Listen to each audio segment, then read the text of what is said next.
Selamat pagi Bapak, Ibu, Saudara-saudari, jemaat dan simpatisan GKI Karangsaru. Sebelum kita memulai aktivitas kita pada pagi hari ini, mari bersama kita merenungkan firman Tuhan. Mari kita berdoa. Ya Bapa, terima kasih untuk segala berkat dan anugerah yang Kau berikan kepada kami. Hari ini kami mau datang ya Bapa untuk merenungkan firman-Mu.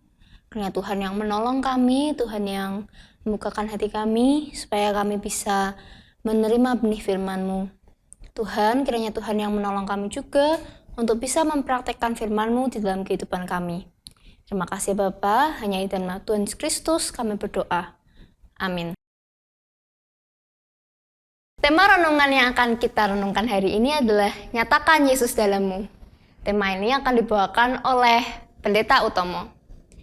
Tema ini terambil dari Roma pasal 6 ayat 1-2. Jika demikian, apa yang hendak kita katakan?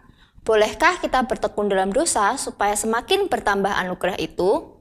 Sekali-kali tidak. Bukankah kita telah mati bagi dosa?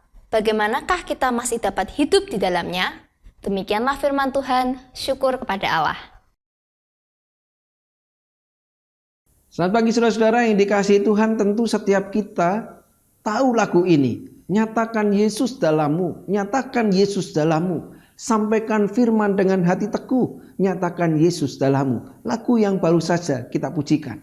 Saudara, lagu ini merupakan penggalan refren dari lagu nyanyian Kidung Baru nomor 204 yang berjudul Di Dunia yang Penuh Cemar.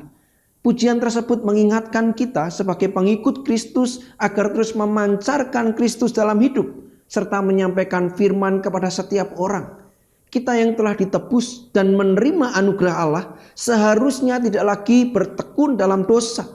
Itulah yang diperintahkan Allah melalui Rasul Paulus dalam suratnya kepada jemaat di Roma. Paulus menuliskan agar jemaat tidak lagi bertekun dalam dosa, melainkan dalam doa.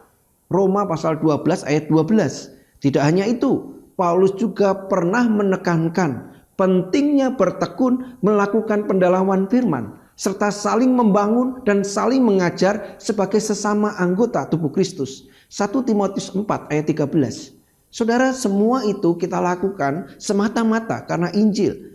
Tuhan Yesus telah mati dan bangkit sehingga kita yang percaya terbebas dari dosa.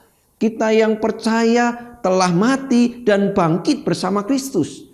Manusia lama telah ditanggalkan, manusia baru dikenakan. Kita tidak lagi menghamba kepada dosa, melainkan hidup bagi Allah dalam Kristus. Namun saudara, ingatlah bahwa bebas dari dosa bukan berarti bebas untuk berbuat dosa. Orang percaya justru seharusnya memancarkan Kristus yang hidup di dalam dirinya. Jadi, marilah kita gunakan waktu dan kesempatan hidup yang masih Tuhan berikan untuk menyatakan Yesus dalam diri kita. Bagikanlah berita baik sukacita itu, yakni Injil yang menyelamatkan manusia berdosa. Tetaplah setia menjalani proses kehidupan dengan meyakini bahwa semua itu dipakai Allah untuk menjadikan kita semakin serupa dengan Kristus. Surat Roma pasal 8 ayat 29. Bertekunlah dalam Injil Kristus yang telah menyelamatkanmu. Amin. Mari kita berdoa. Bapa, terima kasih pagi hari ini kami diingatkan supaya kami bertekun di dalam pengenalan kami akan Engkau. Kami tidak membiarkan hidup yang sudah Kau tebus ini tetap kami jalani dalam kecemaran dosa. Namun ketika kami sudah ditebus, ketika kami sudah diselamatkan, maka patut bagi kami untuk memancarkan kasih dan terang Kristus dimanapun kami berada. Berkati kami hari ini Tuhan, supaya terang dan juga garam itu nyata dalam keseharian hidup kami. Di dalam nama Yesus kami berdoa. Amin. Saudara yang dikasihi dan diberkati Tuhan, kita terus berjuang untuk hidup dalam kekudusan. Kita terus berjuang supaya kita menyenangkan hati Tuhan. Dosa dengan segala manifestasinya selalu menipu dan menjerat manusia. Melekat kepada Allah dan tekun berjuang menjadi saksinya adalah sauh yang kuat. Selamat menikmati kasih Tuhan, selamat berkarya, Tuhan memberkati setiap kita.